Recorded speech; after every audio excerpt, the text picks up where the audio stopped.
Time to pull up a chair. We've got another great story for you today in the rLounge.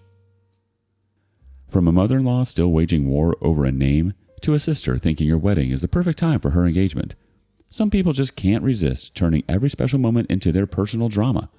Today in the rLounge, family fiascos. Up first, a mother-in-law on a name crusade.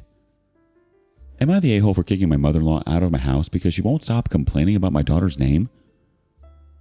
Both me, 28 female, and my husband, 30 male, are from Latin America.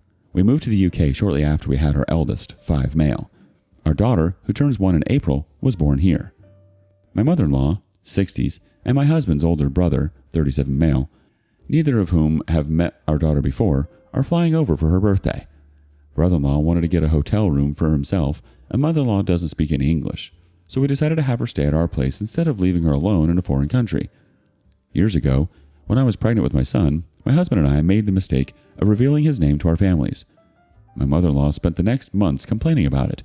She'd send us lists of name suggestions, look up bad historical figures with the same name as the one we'd chosen, and just generally say it was awful. She didn't stop until our son was born and the name was on his birth certificate. So for my second pregnancy, we decided to keep our daughter's name a secret until after her birth. We figured that not knowing her name until it was unchangeable would stop mother-in-law from complaining. We were wrong. Our daughter's name is Cecilia. Minutes after she was born, my mother-in-law called my husband and asked, "You know Cecilia means blind, right?" Almost a year later, she hasn't stopped complaining. If it's not because of the meaning, it's because it's ugly, long, or an old lady name. There have been occasions in which my husband sent pictures of her to his family's group chat, and his mom replied with stuff like, "How cute, too bad her name is Cecilia." It's genuinely feeling like my daughter is being bullied. Whenever we talk to my mother-in-law, which has been happening less and less lately for this exact reason, she has a new complaint. Up until now, the main reason I was able to kind of tune it out was because she hadn't complained to us in person in front of our children. But she'll be here in less than 2 weeks, and I'm absolutely certain she'll continue her crusade at our home. I don't want to hear it, I don't want my son to hear it, and I don't want my baby's first birthday to be ruined by my grandma's witching. So a couple of months ago, my husband and I called his mom. We told her she could no longer stay with us and to ask brother-in-law to help her get a hotel room. We also told her the reasons behind our decision.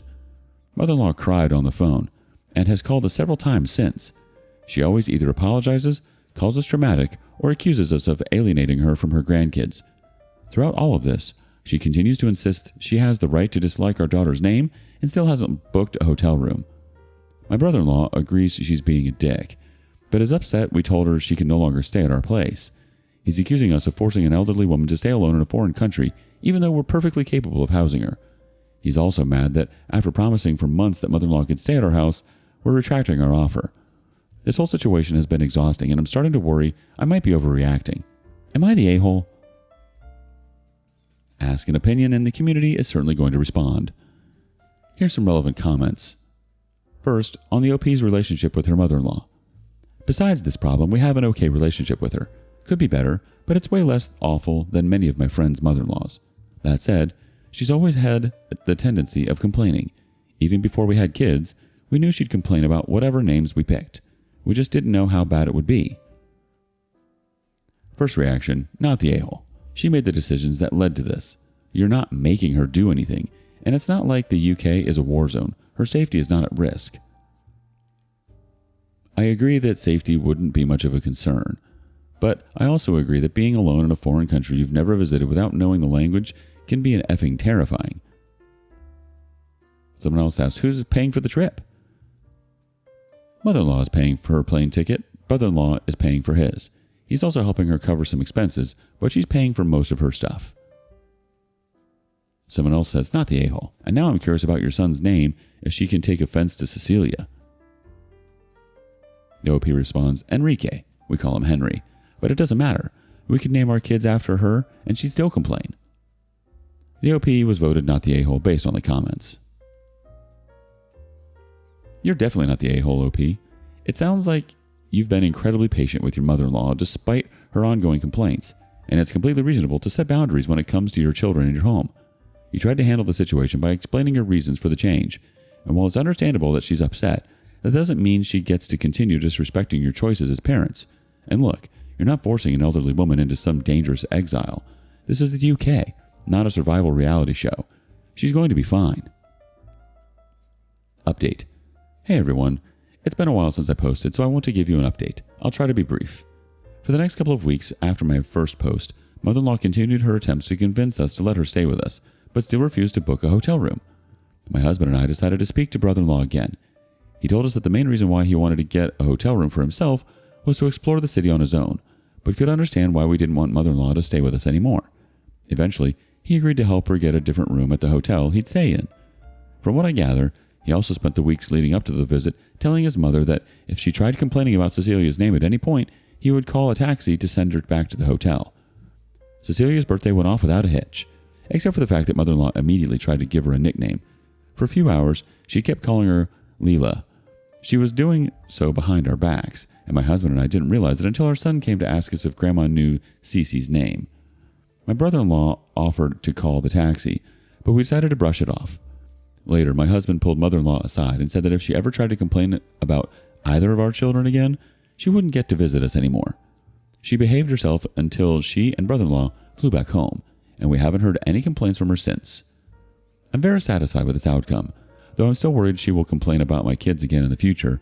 I now know that we have my husband's brother by our side, which will greatly help us navigate our relationship with their mother. Also, kudos to those who brought up Simon and Garfunkel's Cecilia. Though I love that one, our girl was actually named after a song by a Brazilian singer, Chico Buarque. I couldn't find a video with English subtitles, editor's note. I found a translation on Lyric Layers, but I highly recommend checking it out. Thank you for reassuring me I wasn't overreacting. I wish you all well. One more relevant comment. Moving forward, I'm pretty confident things will get better after this. Their visit went perfectly fine, besides the whole Leela thing. And I think she got the message when she won't get any more chances if she tries to complain again. Someone from the community has this to say. I just do not understand people like this. I have a nephew whose name I do not like at all. It's absolutely not to my taste, and I find the spelling my sister chose very dumb. You know what I call him? His effing name, which is always spelled the way my sister chose on every single birthday card. Hell, I don't think my sister even knows I don't like his name, and I know he certainly doesn't. It sounds like you and your husband handled the situation really well. Setting clear boundaries with your mother-in-law and having your brother-in-law on your side made a big difference. Her trying to give Cecilia a nickname behind your back was definitely frustrating, but it's great that your husband addressed it directly with her. It seems like she got the message, and hopefully she'll think twice before causing any more issues in the future. And the connection to Chico Buarque's song is such a lovely touch. It's great to see that you and your husband were able to stand by your decision and still enjoy your daughter's special day. What do you make of this? Up next, some people really do think the spotlight is a shared resource. I don't want my sister's boyfriend to propose on my wedding day. But everyone is against me, and my mom said I was ungrateful because my parents were paying for the wedding. The wedding is on Saturday, and they just told me that last Monday this was going to be a part of the speech. I said no, so my mom suggested that I would, instead of tossing the bouquet, I would go and give it to her, like on TikTok, and he would propose. I said no. My mom got angry when I still said please no, because this suggestion would be at the end of my party anyway, and wouldn't steal from my party. I'm not good at writing these things, so I am sorry if I'm leaving out plenty, but I can't stop crying. Am I the a-hole? Sometimes I feel that I am, sometimes I feel that I'm not. I want to stay anonymous, so I will not be answering questions about my location or names. Additional information from the OP on growing up with her sister at her parents' house. Yes, I have never had a birthday of my own growing up. Always my sister, too, would get a cake, candles, and gifts. Then people refused to buy gifts for both, so my parents divided the gifts between us. When I was 12, my aunt was very angry that they gave her gift to my sister instead of me. So next birthday, they hid all the gifts from other people and gave them to me after the party without my sister's knowledge because people refused to share the gifts between us. That was my last birthday that I celebrated until I moved out. I told them I didn't want birthdays nor gifts anymore, just pancakes for breakfast. Now some comments from the community. First up, if I was a woman and my boyfriend proposed to me at my sister's or anyone's wedding, that would be a swift no in front of everyone who matters to him. The OP replies, it was something she showed interest in and her boyfriend got the gesture. Someone else says, wait, your sister wants her boyfriend to propose at your wedding? I mean, I'm already on your side and you're not the a-hole. The OP replies, that's what I understood from my mom. I asked her why they would even think my sister wants to be proposed to like that, and she said she has shown it and hinted to her boyfriend that she would love this because everyone would witness it. The OP on if her sister is younger than her and if their mother is calling the sister her favorite one. The OP replies, the sister is 3 years younger, yes. I know I have always known she is her favorite, but now they aren't even denying it. Get your husband to say in his speech how pleased he is that his beautiful wife is getting her special day, and anyone planning on spoiling that by announcing babies, proposing, or even just football results can leave now. Then he will look like the a-hole if he does it. Also, make sure the bouquet goes anywhere but to your sister. And prime the DJ to switch the mic off if he tries. You need to fight fire with fire. Also, kick them out if they do it. Have security ready. Another person from the community says, not the a-hole. Just cancel the wedding. Waste their money, save, and pay for yourself. Do it your way. The OP replies, I can't cancel the wedding. It would be very disrespectful for everyone who took the time and effort to attend.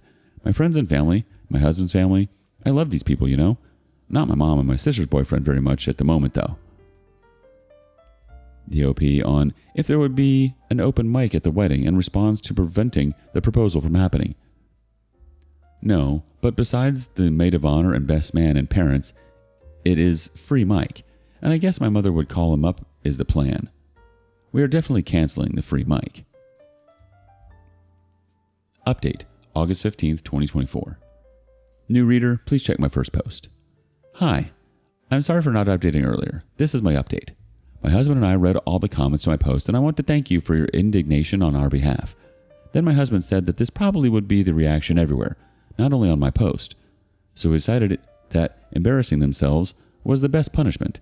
We decided to, well, F it. I am marrying my best friend. Nothing else matters. I ignored my family for the rest of that week, up until my wedding, then, and I was busy anyway. I saw them first at my wedding. My mother made her speech, then she asked my, I guess future brother-in-law now, to join her. He proposed and literally 2 or 3 clapped besides my mother, sister, and anyone else. The rest looked like the meme girl, side-eye Chloe. So my husband was right. After the awkwardness, the rest of the evening was amazing. I spent it with my husband and close friends. My sister, fiance, and mom sat sulking for the rest of the night because I don't think anyone went to congratulate them. Mom sent me a text later asking if I sabotaged it. I didn't answer because, leave me alone. I'm on my honeymoon. I don't want drama, but I also don't care what she believes. I will not explain myself. It is not my problem how little self-awareness they have that they don't even understand that what they did was actually frowned upon by normal people. Thank you. A couple more relevant comments from the community. First, imagine the memory of your proposal being a group of people just side-eyeing you, no celebration or happiness at all from them. No matter what happens, she'll never be able to change that. Ain't karma a witch? The next person says, the wedding guests understood the assignment. It's baffling that your sister thought hijacking your wedding for her proposal was a good idea. Even worse, that your mom thought it was acceptable to guilt trip you into agreeing. The fact that the whole plan flopped, with only a few people awkwardly clapping, really speaks volumes. Honestly, it's a huge win that you didn't let their pettiness ruin your special day, OP. You have every right to be on your honeymoon, enjoying yourself without responding to more drama. They brought this upon themselves, and it's not your job to fix it or explain yourself. Keep that energy. You deserve peace and happiness after all of this. What would you have done? And thank you for joining us today in the rLounge. Be sure to like and subscribe and hit that notification bell so you don't miss out on our next video. See you soon. And put your chair back where you found it.